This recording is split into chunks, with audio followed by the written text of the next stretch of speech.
वाह।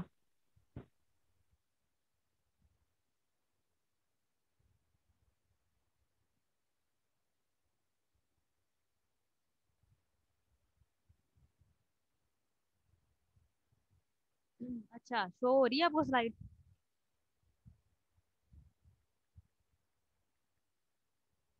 किरण, आपको slide show हो रही है?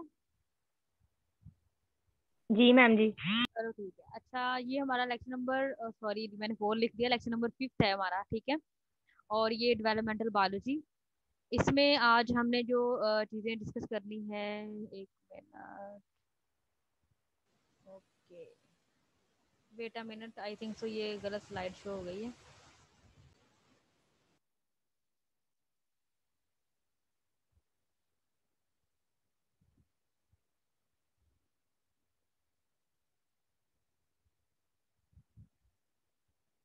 अच्छा हाँ, ये लेक्चर है आज हमारा, 5th लेक्चर है। और इसमें हमने जो चीज़ें डिस्कस करनी है वो फर्टिलाइजेशन से ही रिलेटेड हैं। दो चीज़ें हमने डिस्कस करनी है कि एक तो स्पर्म जो है वो एक्टिव कब होता है, और दूसरा वो एग को किस तरह से उसमें फर्टिलाइजेशन करता है और एंटर कैसे होता है, ठीक है। ये दो टॉपिक आज हमने जो है वो डिस्कस करने हैं अकॉर्डिंग टू फर्टिलाइजेशन। अच्छा, सबसे पहले तो ये देखें, हमारे पास स्पर्म की स्ट्रक्चर देखें। ये देखिए, तीन इसके स्ट्रक्चर मतलब पार्ट होते हैं। ये स्पर्म का पूरा ओवरऑल स्ट्रक्चर है, और इसमें देखिए सबसे पहले हमारे पास हेड आता है, ठीक है। उसके बाद उसका मिडल पीस आता है, और उसके बाद उसकी टेल आती है, ठीक है। तो ये स्पर्म का स्ट्रक्चर है। सबसे पहले स्पर्म का जो फ्रंट पार्ट होता है, जो फ्रंट उसकी साइड होती है, उसके ऊपर एक्रोसोम होता है। मतलब यहाँ पे कुछ इंजाइम्स होते हैं, ये जो जगह बनी हुई है रेड सी, इसमें कुछ इंजाइम्स होते हैं। वो इंजाइम्स क्या करते हैं, जब एग में फॉर एग्जांपल ये यहाँ से एंटर होकर यहाँ से एग में एंटर होता है, तो ये सबसे पहले उसकी वॉल को क्या करता है, वहां से वॉल को खत्म करता है, वहां पे वॉल को डिफ्यूज कर देता है, वहां से उसको रिलीज करता है, वहां से अपना ये एक्रोसोमल लाइसोसोमल इंजाइम जो उसकी वॉल को खा जाता है, ठीक है। यहाँ पे एक छोटा सा सुराख हो जाता है। फिर ये उसका न्यूक्लियस होता है। फिर ये इसके जरिए अपना न्यूक्लियस जो है वो एग के अंदर जो है वो ट्रांसफर कर देता है। ये जो जगह बनी हुई ये है सेंट्रियोल की, और ये जो है माइटोकॉन्ड्रिया। अब आपको पता है माइटोकॉन्ड्रिया क्या करता है, स्पर्म की मूवमेंट में, मतलब स्पर्म्स को मूव करवाने में मदद करता है, इसकी एनर्जी बनाता है। एटीपी आपने सुना होगा, एटीपी, एनएडीपीएच और एफएडीपीएच, ये जो एनर्जी बनाते हैं ये माइटोकॉन्ड्रिया बनाता है। और ये स्पर्म्स में यहाँ पे देखें 4 माइटोकॉन्ड्रिया पड़े हुए हैं, तो हर माइटोकॉन्ड्रिया अपने लिहाज से एनर्जी बनाएगा। उसके बाद ये आ जाते हैं हमारे पास माइक्रोट्यूब्यूल्स। तो माइक्रोट्यूब्यूल्स में 9+2 वाली अरे होती है। जब हम लोगों ने जो पढ़ा था, ऑर्गेनेलिस पढ़ी थी, तो उसमें मैंने आपको बताया था कि 9+2 ऑर्गेनेलिस वाला कहाँ पे होते हैं, ये स्पर्म्स में होते हैं। ये टेल होती है, तो ये मूव करवाने में उसकी मदद करती है। मतलब स्पर्म्स ने किस तरह से मूव करना है, कितना एक्टिवली उसने मूव करना है, ये उसकी टेल पे डिपेंड करेगा और उसकी एनर्जी पे डिपेंड करेगा। उसके बाद हमारे पास ये आ जाता है एग। तो एग में हमारे पास ये देखिए, ये इसका न्यूक्लियस होता है।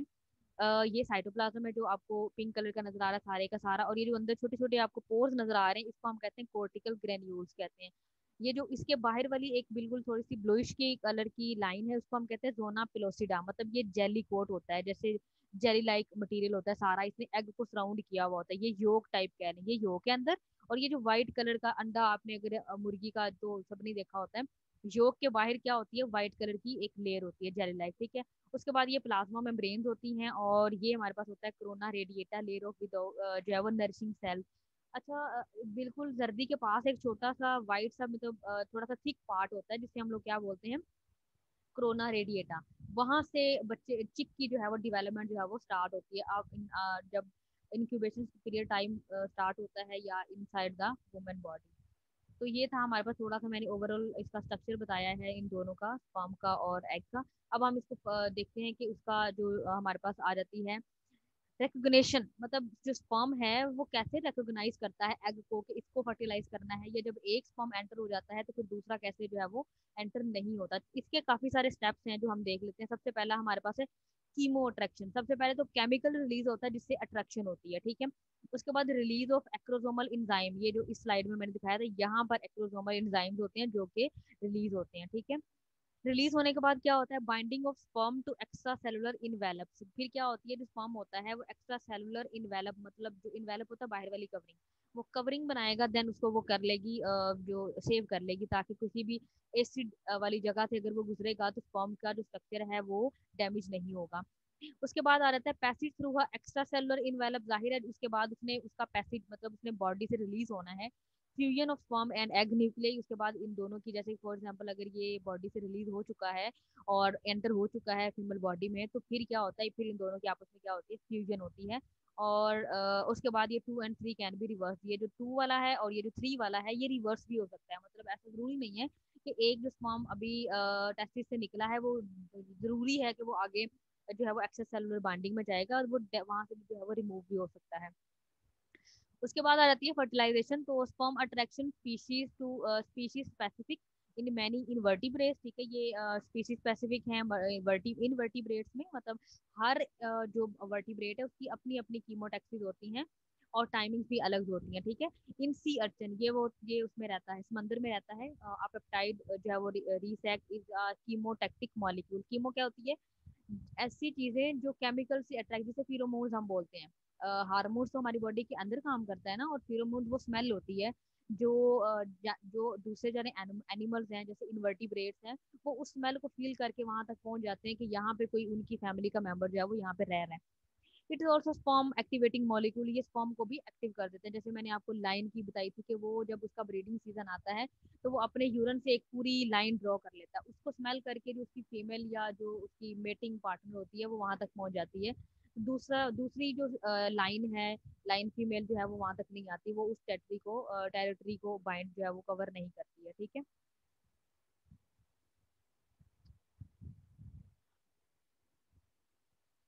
अच्छा, उसके बाद है जी egg jelly has other compound as well as which bind with specific receptors. मतलब वो कह रहा है कि जो एग की जेलीज हैं ये स्पेसिफिक रिसेप्टर्स ऑफ स्पर्म के साथ बाइंड करती हैं। ऐसा जरूरी नहीं है कि वो सारे के सारे स्पर्म के साथ ये सारा का सारा एग ही बाइंड हो जाता है, बल्कि एक स्पेसिफिक चैनल्स होते हैं वहां पे ये बाइंड करती है, which in turn opens calcium ion channels, फिर वो कैल्शियम आयन चैनल्स को ओपन करती है, ठीक है, leading to the exocytosis of the acrosome. फिर वो एक्सोसाइटोसिस की मतलब बाहर वाले सेल्स की डिवीजन जो है वो स्टार्ट कर देती है।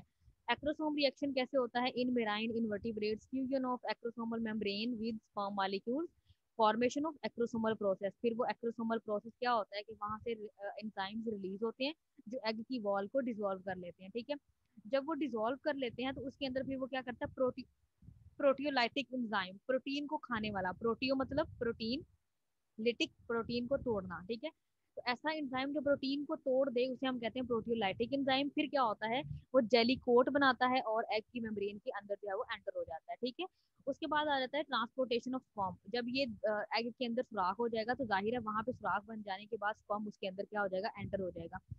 Also passive through the contraction species passive recognition, ये होता है कि अगर फॉर एग्जांपल सी अर्चिन का एग जो है वो कोई हमारे पास क्रोकोडाइल है उसको आके उसको फर्टिलाइज, ऐसा नहीं होता है। एक स्पीशीज डॉग की स्पीशीज को डॉग ही फर्टिलाइज करेगा, कैट स्पीशीज अलग है, तो मतलब उनकी आपस में वो कहते हैं स्पीशीज स्पेसिफिक होता है हर एक चीज की मेटिंग। चाहे एग फॉर एग्जांपल हैन के एग पड़े हुए हैं और हम कहें कि उसको काऊ के एग से फर्टिलाइज, क्रो के एग से फर्टिलाइज कर लें तो वो नहीं हो सकता। हर स्पीशी का अपना स्पेसिफिक मैकेनिज्म होता है।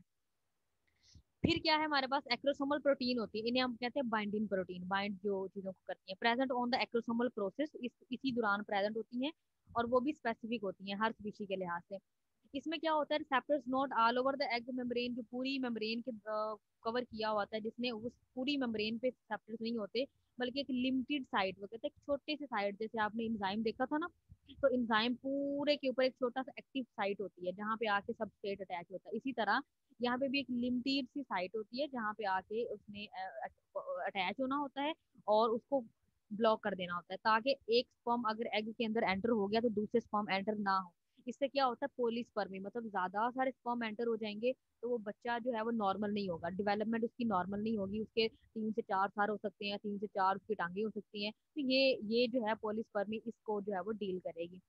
मैमल्स में क्या होता है, zona pellucida have many glycoproteins होती हैं। ग्लाइको मतलब ग्लूकोज, प्रोटीन मतलब दो प्रोटीन का जो मिक्सचर होता है उसे हम ग्लाइकोप्रोटीन बोलते हैं। GP1 GP2 और ये सो ऑन, जो हमारे पास 3 किस्म की प्रोटीन्स होती हैं और ये करती क्या है, ये बाइंडिंग को अफेक्ट करती हैं, ट्रिगर एक्रोसोमल रिएक्शन, मतलब अगर एक स्पर्म एंटर हो गया तो फिर दूसरे स्पर्म को इन्होंने एंटर होने से बचाना है। अच्छा, उसके बाद है जी gamete fusion and prevention of the polyspermy, यही वाली कि प्रिवेंट हम कैसे कर सकते हैं, फॉर एग्जांपल कि एग के अंदर एक स्पर्म एंटर हुआ है तो उसको ज्यादा स्पर्म एंटर होने से कैसे बचाना है हमने। Fusion of sperm and egg membrane, polymerization of actin in egg, ठीक है, एक्टिन प्रोटीन आपने पढ़ी होगी, वहां की उसकी पॉलीमराइजेशन हो जाती है। फर्टिलाइजेशन कौन बनती है, एज जो है वो does the sperm actin which form the acrosomal process, ठीक है। These two projection meet so as to form a continuous bridge, ये बना लेते हैं स्पर्म का, और फिर वो स्पर्म जो है वहां से रास्ते को ब्लॉक कर देता है। मैमल्स के अंदर ये क्या होता है, एग मेम्ब्रेन बन जाती है एक हेड के ऊपर, जिसको हम कहते हैं एक्वाटोरियल डोमिन्स, ठीक है। और उसके बाद हमारे पास आ जाती है प्रिवेंशन ऑफ पॉलीसमर्मी। सी अर्चन में हम कैसे प्रिवेंट कर सकते हैं, ये दो तरह के प्रोसेस होते हैं, एक फास्ट प्रोसेस होता है और एक स्लो प्रोसेस होता है। इसमें क्या होता है जी, fast by channel of the electric potential, हमने ऐसे इलेक्ट्रिक पोटेंशियल देनी है मेम्ब्रेन को ताकि उसका सोडियम चैनल हाई हो जाए, सोडियम टू जो है पोटेशियम चैनल हाई हो जाए, और फिर वो ज्यादा स्पर्म्स को एंटर होने से बचा लेता है। यहाँ पे मैंने, हाँ ये देखें, ये है जी हमारे पास स्लो प्रोसेस। तो इसमें क्या होता है, ये देखें फॉर एग्जाम्पल ये स्पर्म है, ये मैंने बताया था ना, ये हेड होता है, ये उसकी वो है मिड पास, और ये टेल होती है। ये फॉर एग्जाम्पल एग में एंटर हो रहा है, तो ये देखें माइक्रोफिलामेंट और ये हाईलाइन बन जाते हैं, डिप्रेशन बन जाते हैं, इन जगहों से वो एंटर होगा, ठीक है, इन जगहों से। तो क्या होता है, ये जगह ही बंद कर देते हैं हम लोग, ये जो सुराख एंड तक जा रहे हैं ना, उन जगहों को ही ब्लॉक कर देते हैं, तो ये हाईलाइन बना लेते हैं नीचे की तरफ, इसको कहते हैं स्लो प्रोसेस। और ये वाला जो है इसे कहते हैं फास्ट ब्लॉक। तो इसमें क्या होता है, ये देखें जी, ये ये आगे रेस्ट्रिक्शंस, जैसे आप लोगों को यहाँ पे नजर आ जैसे टांके लगे हुए हैं, ठीक है। तो ये रेस्ट्रिक्शंस यहाँ से आ जाती है हाइड्रोलिटिक इंजाइम की, हाइड्रोलिटिक इंजाइम यहाँ पे पहुंचता है और ये सारा रास्ता ब्लॉक कर देता है, ये पूरा रास्ता। अब कोई भी स्पर्म यहाँ से एंटर नहीं हो सकता, वो वहीं पे जो इंजाइम्स को जो वॉल है उसको डिसॉल्व करेगा और वापस चला जाएगा, ठीक है। इस तरह से एक ही एंटर होगा, ये देखिए एक एंटर हो रहा है, बाकी सारे यहाँ पे रास्ता उसको ब्लॉक के मिलेगा, ये देखिए यहाँ पे, और ये वापस चला जाएगा, ठीक है। ये दो तरीके हैं, एक फास्ट ब्लॉक और एक स्लो ब्लॉक, ठीक है। अच्छा, उसके बाद ये स्लो ब्लॉक जो होता है, इसमें हमारे पास जो कॉर्टिकल ग्रेन्यूल्स होते हैं, ये जो मैंने अभी आपको दिखाया है, ये जो आपको नजर आ रहे हैं कॉर्टिकल ग्रेन्यूल्स, ठीक है। ये जो है कितने होते हैं, 15,000, ठीक है, ग्रेन्यूल्स होते हैं 1 micrometer in diameter, 1 micrometer diameter के अंदर 15,000 ग्रेन्यूल्स होते हैं, ताकि वो न्यू स्पर्म्स को एंटर ना होने दें। Fuse with plasma membrane of egg and release content into the space between, मतलब इनके दरमियान में वो एंटर नहीं हो सकते। वाइटलाइन मेम्ब्रेन और उसके बाद एक्सोसाइटोसिस, सेवरल प्रोटीन रिलीज, यहाँ पे जितनी भी एक्सोसाइटोसिस होती हैं वो प्रोटीन को अंदर आके रिलीज कर देती हैं।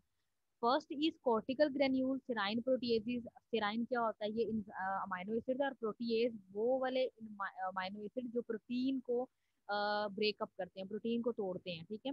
It dissolve with protein part that connect with vitelline envelope. अच्छा, ये जो वाइटालाइन इनवेलप है ना, ये आपने जब अंडा हम बॉईल करते हैं ना, तो जो उसकी बेस वाला हिस्सा होता है वो थोड़ा सा खाली होता है ना, खाली वहां से, वो वाला, उसको हम वाइटलाइन मेम्ब्रेन बोलते हैं, ठीक है।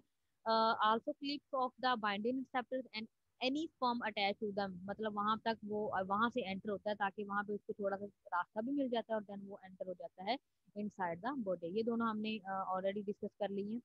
नेक्स्ट हमारे पास है जी another mucopolysaccharide cause formation of fertilization enveloped by causing water to get into the space between plasmalemma vitelline membrane, मतलब ये यहाँ पे प्लाज्मा लेमा उससे अगली मेम्ब्रेन है, और उसके नीचे वाला जो प्रोसेस होता है वो वाइटलाइन मेम्ब्रेन होता है। थर्ड प्रोटीन इसमें कौन सी होती है, कॉर्टिकल ग्रेन्यूल होती है। ये कौन सी होती है, ये पर ऑक्सीडेज एंजाइम होता है, जो क्या करता है, फर्टिलाइजेशन को एडजेसेंट सेल से होने से रोकता है। फॉर एग्जाम्पल, यहाँ पर एक स्पर्म एंटर हुआ है, तो बिल्कुल इसके साथ यहाँ पे स्पर्म नहीं एंटर होता, थोड़ा सा फासला होता है, ये देखें ये है, फिर थोड़े से फासले पर, फिर थोड़े से फासले पर, फिर थोड़े से फासले पर, तो ये इस तरह से उसको थोड़े थोड़े फासले के साथ जो है वो ये एंटर होने की परमिशन देता है। That start sperm entry spread all over, पूरे एग के ऊपर स्पर्म्स की एंट्री जो है वो स्प्रेड हो जाती है। Start with in 20 seconds and is finish with 60 second, मतलब जब एक स्पर्म एग तक पहुंच जाता है तो वो अंदर अंदर एंटर होने के लिए उसको कितने सेकंड लगते हैं, 20 सेकंड, और ये सारा जो प्रोसेस है वो 60 मिनट सेकंड्स के अंदर खत्म हो जाता है, जो भी स्पर्म्स के अंदर एंटर होने का। फोर्थ प्रोटीन वो हाईलाइन जो अभी हमने डिस्कस की, मैं आपको दिखाई ये वाली, ये देखें, हम्म, ये वाली, ये हाईलाइन प्रोटीन बड़ी है, देखिए यहाँ पे छोटी है, ये हाईलाइन प्रोटीन बड़ी कर देता है, जिसके लिए क्या होता है, स्पर्म जो है वो अंदर एंटर नहीं हो सकता। उसके बाद क्या होता है हमारे पास, हाईलाइन लेयर बना देती है मेमेलियन के अंदर, but no fertilization membrane is form. इसके अंदर फर्टिलाइजेशन मेम्ब्रेन जो है वो बन नहीं सकती। और इसके अंदर भी काफी प्रोटीन है, जैसे GP3 और GP2 इन्वॉल्व होती हैं। ठीक है। कैल्शियम इनिशिएटर क्या होता है? अब आपने जो अंडे का ऊपर वाला कवर होता है वो कैल्शियम का बना हुआ होता है। ठीक है। तो उसको उसको भी हमने इनिशिएट करना है, सबसे पहले ब्रेकअप करना है उसका। Free calcium increase a lot, मतलब जितना भी फ्री पड़ा हुआ होता है कैल्शियम वो वहां बढ़ जाता है। नो इनफ्लक्स बट, अच्छा, जो अंडे की सफेदी होती है ना उसके अंदर बहुत ज्यादा कैल्शियम होता है। और कैल्शियम की ये एक पहचान होती है कि वो व्हाइटिश इन कलर होता है। जब हमने अंडे को अभी बॉयल नहीं किया होता तो वो बिल्कुल थोड़ा सा ट्रांसपेरेंट सा कलर होता है, लेकिन जब वो बॉयल हो जाता है तो वो व्हाइट कलर हो जाता है उसका। ठीक है। तो ये उसकी इस चीज का साइन है कि इसके अंदर क्या मौजूद है, कैल्शियम। उसे कहेंगे हम फ्री कैल्शियम। लेकिन जो अंडे का कवर होता है वो किस कलर का होता है, उसके अंदर भी कैल्शियम जो है वो मौजूद होता है। That can be monitored visually by CA activated, मतलब calcium activated luminescent dye such as, जो है हमारे पास एक्वेरियम फोरा 2, ये वाली डाई हम यूज करते हैं इसको एक्टिव करने के लिए। ठीक है। उसके बाद हमारे पास आ जाता है दीज इमिट। अच्छा, जब कैल्शियम के साथ वो बाइंड करता है ना स्पर्म, तो क्या होता है, एक लाइट इमिट होती है वहां से। ठीक है। If injected with these dyes then fertilization occur होती है। वहां से वो जो लाइट है वो उस चीज का साइन होती है, लेकिन ये सारा काम इनसाइड द एग हो रहा होता है। A wave of light start from the sperm entry point, मतलब उस एंट्री से एक लाइट जो है वो डिवेलप होती है। वो कहाँ पे जाती है, एंड तक जाती है, दूसरे पार्ट के एंड तक, और कंप्लीट हो जाती है 30 सेकंड्स के अंदर अंदर। और एक हमारे पास आइनको जो है वो आइनोफोर एक जगह बनती है, जिसे हम 823187, इसको हम ट्रांसपोर्ट कैल्शियम अक्रॉस मेम्ब्रेन, मतलब अंदर और बाहर कैल्शियम को ट्रांसपोर्ट करने के लिए हमें जो जगह चाहिए होती है उसे हम कहते हैं आइनोफोर कहते हैं। That can cause cortical granules reaction. और उसके बाद elevation of the fertilization membrane if egg is immersed with the medium, जब वो एग उसके साथ जो है वो मीडियम के साथ इमर्स हो जाता है। अच्छा, एक्टिवेशन ऑफ एग मेटाबॉलिज्म कैसे होता है जी? एग मेटाबॉलिज्म में हमें ये तीन चार कुछ स्टेप्स चाहिए। सबसे पहले तो हमें मर्ज ऑफ टू हैप्लाइड, जाहिर बात है अगर डिप्लाइड आपस में मर्ज करेंगे तो वो तो जो इंडिविजुअल बनेगा वो तो बहुत ज्यादा उसकी इतनी जैसे कह लें कि जो न्यू ऑर्गेनिज्म बनेगा उसकी 5 10 10 उंगलियां होंगी, दो दो नाक होंगे, तो ये इस तरह से नहीं। दो हैप्लाइड सेल भी मर्ज करेंगे और उसके बाद वो अपनी डेवलपमेंट स्टार्ट कर देंगे। इसके अंदर these events happen in the cytoplasm occur without nuclear envelopment हो जाता है। Sperm fusion activates egg metabolism और stimulate a program set of metabolic, ठीक है, metabolic event into the action. ठीक है। इसके अंदर ये चीजें हम पढ़ेंगे एग के मेटाबॉलिज्म के अंदर। सबसे पहले if no calcium in ground water even this reaction occur, तो it must be activate Ca+, मतलब ऐसा तो हो ही नहीं सकता कि एग के अंदर कैल्शियम ना हो। लेकिन कहते हैं समटाइम जो कैल्शियम लेवल है वो बहुत कम होता है, तो सबसे पहले हमें उसको एक्टिवेट करना होता है। तो एक्टिवेट हम उसके बाद एग को एक्टिवेट करने के बाद हम उसका मेटाबॉलिज्म भी एक्टिव जो है वो कर देते हैं।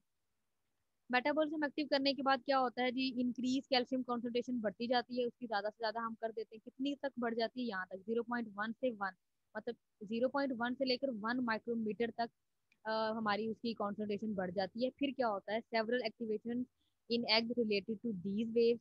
क्या होता है, CA chelating agent. Chelating agent क्या होते हैं, जैसे EGTA, ये क्या करते हैं, उसके अंदर इंजेक्ट कर देते हैं हम लोग, और वो ग्रेन्यूल्स की फॉर्म में अपना जो है वो काम शुरू कर देते हैं वहां से। और यहाँ पे हमारे पास जो एक्शन पोटेंशियल होता है वो ना होने के बराबर होता है, मतलब अभी हम अपनी एनर्जी को रिस्टोर कर रहे हैं। उसके बाद क्या होता है, हमारे पास ये दो तरह की कैल्शियम आइनोफोर, ये है हमारे पास A23 187 एक्टिवेट हो जाता है। और उसके बाद क्या हो जाती है, जितनी भी ऑक्सीजन अंदर होती है वो सारी की सारी कंज्यूम हो जाती है। और उसके नतीजे में हमारे पास जो DNA होता है वो क्या करता है, NAD, और NAD से वो NADPH में कन्वर्ट हो जाता है, ताकि अभी वो अपनी एनर्जी को सेव रखे। जब 6 की डेवलपमेंट स्टार्ट हो जाएगी फिर वो अपनी एनर्जी को वहाँ पे यूटिलाइज करेगा। अच्छा, उसके बाद आ जाता है हमारे पास लेट रिस्पॉन्सिस। तो लेट रिस्पॉन्सिस में हमारे पास क्या आ जाता है, DNA and protein synthesis if pH increase artificially. क्या होता है, समटाइम एग की जब फर्टिलाइजेशन हो रही होती है तो एग जो है वो उसकी पीएच ज्यादा हो जाती है। ठीक है। और वो न्यूक्लियर इनवेलप को ब्रेक डाउन करने लग जाता है, जिससे जो अबॉर्शन के जो चांसेस हैं वो ज्यादा होने लग जाते हैं। Uses messenger RNA already synthesize, उसके अंदर जाहिर है अभी जब हमारा एग डेवलप है तो उसके अंदर मैसेंजर आरएनए भी होगा, कोडिंग रीजन्स भी होंगे, हिस्टोन्स भी होंगी, मोर्फोजेनेटिक प्रोटीन्स भी होंगी, मतलब जितनी भी हमें रिक्वायरमेंट चाहिए वो सारी की सारी इसके अंदर मौजूद होंगी। फ्यूजन ऑफ जेनेटिक मटेरियल, अब जाहिर अब ये वो स्टेप है जहाँ पे एग भी आ चुका है और स्पर्म, उन दोनों की फर्टिलाइजेशन, मतलब उनका जेनेटिक मटेरियल आपस में क्या करेगा, फ्यूज करेगा। ये वाला साइन होता है ना, ये हम यूज करते हैं हाँ मेल के लिए, और ये वाला साइन किसके लिए यूज करते हैं हम, फीमेल के लिए। मोस्टली हर जगह पे वॉशरूम के बाहर या एरोप्लेन, जितने भी हमारी उन जगहों पे ये लगे होते हैं साइन, ठीक है। उसके बाद ये इन दोनों के, ये फीमेल और ये मेल न्यूक्लियस जब आपस में फ्यूज करेगा जाइगोट, ये डिप्लॉइड बन जाएगा, ठीक है। दोनों हैप्लाइड थे, हैप्लाइड और हैप्लाइड मिला तो क्या बन गए, डिप्लॉइड। इन मैमर में क्या होता है, fertilization nucleus at the metaphase of the second mutation. जो एग होता है ना वो किस फेज पे पड़ा होता है, मेटाफेज स्टेज पे पड़ा होता है, ठीक है। और जो डीएनए फिर उसके अंदर से कैल्शियम वगैरह ऐड किया जाता है। टू प्रो न्यूक्लियाई जो होते हैं वो हमारे पास ईच अदर आपस में इन्वेलप करके एक न्यू चीज, एक न्यू ऑर्गेनिज्म बना देते हैं। और उसके बाद जो जाइगोट होता है उसकी डिवीजन जो है वो फर्स्ट डिवीजन स्टार्ट हो जाती है, देखिए जाइगोट की फर्स्ट डिवीजन जो है हमारे पास स्टार्ट हो जाती है। अच्छा जी, उसके बाद है रीअरेंजमेंट। अब दोनों की फ्यूजन हो चुकी है, एग की भी और दोनों की फ्यूजन स्टार्ट हो चुकी है। Fertilization lead to a lot of cytoplasmic movement. इसके अंदर काफी सारी साइटोप्लाज्मिक मूवमेंट होती हैं, उनके अंदर सेल की डिफरेंशिएशन होती है। सेल की डिफरेंशिएशन से मुराद ये है कि सबसे पहले मतलब हार्ट सेल्स बनते हैं, जो है उसके किडनी सेल्स बनते हैं, लीवर सेल्स बनते हैं, ये सारे अलग अलग बनते हैं। तो हर सेल को पता होता है कि वो कौन सा पार्ट बनाएगा after development. Also in amphibian, amphibian cortex जो है वो मूव कर जाती है 30 डिग्री। ये देखें, ये 30 डिग्री तक मूव करती है स्पर्म एंट्री के बाद। जो ग्रे क्रिसेंट एरिया होता है वो भी बन जाता है, और व्हाइट क्रिसेंट, अच्छा ये दोनों जो एरिया ना ये हमारे ब्रेन में होते हैं, ग्रे क्रिसेंट भी और व्हाइट क्रिसेंट भी। ये दोनों एरिया हमारे नर्वस सिस्टम को कंट्रोल कर रहे होते हैं कि उसके जो माइंड का एबनॉर्मेलिटीज है वो तो नहीं है। तो बच्चे का जो माइंड है वो बिल्कुल प्रॉपर नॉर्मल डेवलपमेंट हो रही है, तो ये इसकी कॉन्सेंट्रेशन पर डिपेंड करेगा। अगर ये कम होता है, जिन बच्चों में ये कम होता है वो बच्चे नॉर्मल नहीं होते, या पैदा होने के बाद उनका जो माइंड है वो जो उसका ब्रेन है वो अच्छे से काम नहीं कर पा रहा होता, या बच्चे 10 साल के बाद बोलना शुरू होते हैं। तो ये इस तरह की एबनॉर्मलिटीज उन बच्चों में आती है जिनका ग्रे क्रिसेंट एरिया थोड़ा सा कम होता है, नॉर्मल नहीं होता है, ठीक है। उसके बाद आ जाती है स्पर्म कैपेसिटेशन, मतलब उसकी कैपेसिटेशन क्या है। Injected sperm needed to remain in female reproductive tract to be able undergo acrosomal reaction, मतलब वो जब तक फीमेल बॉडी के अंदर होता है वो एक्रोसोमल प्रोडक्शन जो है वो करता रहता है। फिजियोलॉजिकल चेंज क्या होता है, जिस फॉर्म बिकम जो है वो competent to fertilize an egg, वो जो स्पर्म है वो इतना कम्पिटेंट होना चाहिए तो वो एग को फर्टिलाइज कर सके। ये ना हो कि वो जब स्पर्म एंटर हो एग के अंदर तो वो एग के इंजाइम्स की वजह से उसकी डेथ हो जाए, तो ऐसा नहीं होता है, ठीक है। ऐसा अगर हो तो फिर जाहिर है वो तो नॉर्मल डेवलपमेंट ही नहीं होती उसकी। इस कॉल्ड कैपेसिटेशन, मतलब वो कैपेसिटी फॉर्म की जो एग को फर्टिलाइज करने में इन्वॉल्व होती है उसको हम कहते हैं जी क्या कहते हैं, फॉर्म कैपेसिटेशन बोलते हैं, ठीक है। हेलो मैम जी। जी जी। मैम जी, आवाज अब आपकी आवाज़ बड़ी स्लो आ रही है। बाकी बच्चों को भी ऐसे लग रहा है या आपकी तरफ ऐसा है, क्योंकि मैं तो बिल्कुल मेरे पास हैंड फ्री है तो मैं उसके लिए बोल रही हूँ। नो मैम जी, आवाज सही है आपकी। मैम सही जी आ पता रही नहीं है। स्लो आपने स्लो आवाज़ आ रही है। आपने हैंड फ्री लगाई हुई है नहीं नहीं मैम जी। तो हैंड फ्री लगाओ ना। ऐसे तो रूम में हम बैठे होते हैं तो इतनी ज्यादा रूम होता है, बड़ा होता है, तो हमें आवाज नहीं सही से आ रही होती। हैंड फ्री लगाओ आप। चलो मैम जी, ठीक ठीक है। है। हाँ अच्छा, उसके बाद ये देखें जी चेंजेस क्या क्या आती हैं। एक तो सबसे पहले रिमूवल ऑफ कोलेस्ट्रोल। कोलेस्ट्रोल होता है फैट, जो स्पर्म का फैट होता है ना वो सबसे पहले रिमूव हो जाता है, ठीक हो गया। दूसरा, सम पार्टिकुलर प्रोटीन जो होती हैं जैसे कि कार्बोहाइड्रेट और अदर जो है हमारे पास are also during the capacitation. ये जो कार्बोहाइड्रेट्स और प्रोटीन्स होती हैं ये भी ऐड हो जाती हैं। उसके बाद क्या होता है, membrane potential become more negative, membrane का जो पोटेंशियल है वो भी नेगेटिव हो जाता है। के आयन जो होते हैं वो लीव कर जाते हैं स्पर्म को। और प्रोटीन जो है हमारे पास है phosphorylation also take place during the capacitation, मतलब वो भी इसके अंदर जो है वो उसकी भी कैपेसिटेशन टेक प्लेस होती है। Capacitation can be achieved in vitro, ये इन विट्रो सारा काम हो रहा होता है, इनसाइड द बॉडी हो रहा होता है बाय इंक्यूबेशन। अच्छा, इन विट्रो का मतलब होता है बाहर, जैसे हैन जो है वो एग के ऊपर जब बैठती है उसे हम इंक्यूबेशन पीरियड बोलते हैं। तो कहता है ये वाली जो कैपेसिटेशन है ना ये इन विट्रो वाली अभी हम बात कर रहे हैं। incubating sperm in media containing calcium bicarbonate and sperm albumin, मतलब हम कोई भी एग लेते हैं और उसको या तो इनक्यूबेटर में रख के उसकी डेवलपमेंट करवा लेते हैं, या फिर उसके अंदर रख के जो हमारा हैंड्स जो इंक्यूबेट करते हैं 21 डेज के लिए, या उधर रखकर हम जो है उसको इंक्यूबेट करवा लेते हैं, ठीक है। और ये जी टोटल जर्नी है इसकी फर्टिलाइज एग की, मतलब एग फर्टिलाइज हो चुका है यहाँ पे, ठीक है, कोरोना। अब ये जो है वो, अब ये कॉर्पस ल्यूटियम ओवरी, ठीक है, यहाँ से ओवुलेशन स्टार्ट, अच्छा ओवुलेशन कहते ही उसे हैं जब एग रिलीज होता है और वो स्पर्म के साथ फर्टिलाइजेशन के लिए रेडी होता है, यहाँ से ये देखें जी स्टार्ट होगा फिम्ब्राई। अच्छा ये पहला स्टेप है, ये देखें आपको यहाँ से ये स्टार्ट हो रहा है, ठीक है। फिम्ब्राई सबसे पहले ये इसकी एक बॉल लाइक स्ट्रक्चर बनेगा और ये बिल्कुल मूव करता करता फर्स्ट मियोटिक डिवीजन इसकी अपर थर्ड पार्ट में होगी, ठीक है, यहाँ पे ये अपर थर्ड पार्ट है।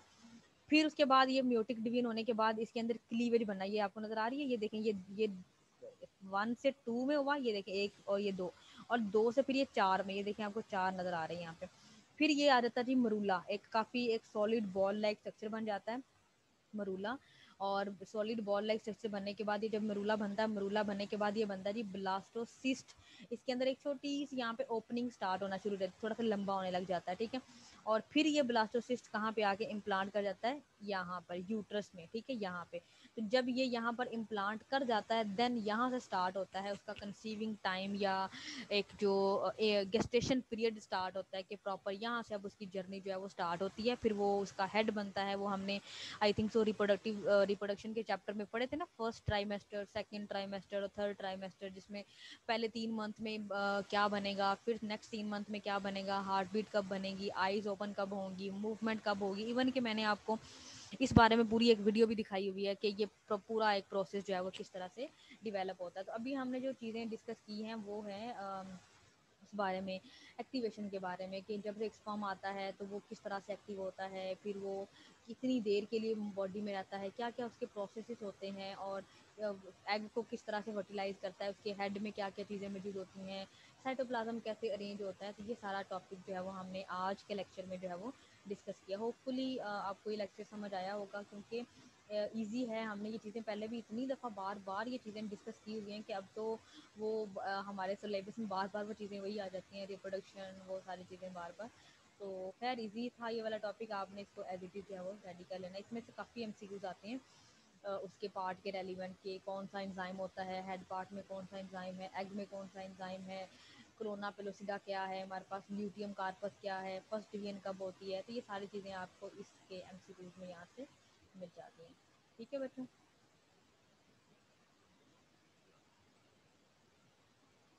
हाँ जी।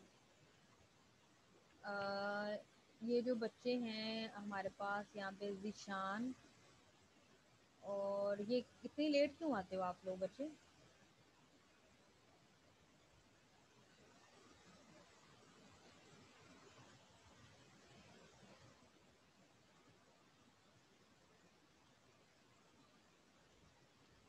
अच्छा यहाँ पे सना अभी तक एंटर नहीं हुई है। अच्छा सना के, आयशा की और जैन, जैन भी आया नहीं अभी तक। इन तीनों बच्चों ने एक तो प्रेजेंटेशन भी नहीं, असाइनमेंट भी जमा नहीं करवाई हुई, और दूसरा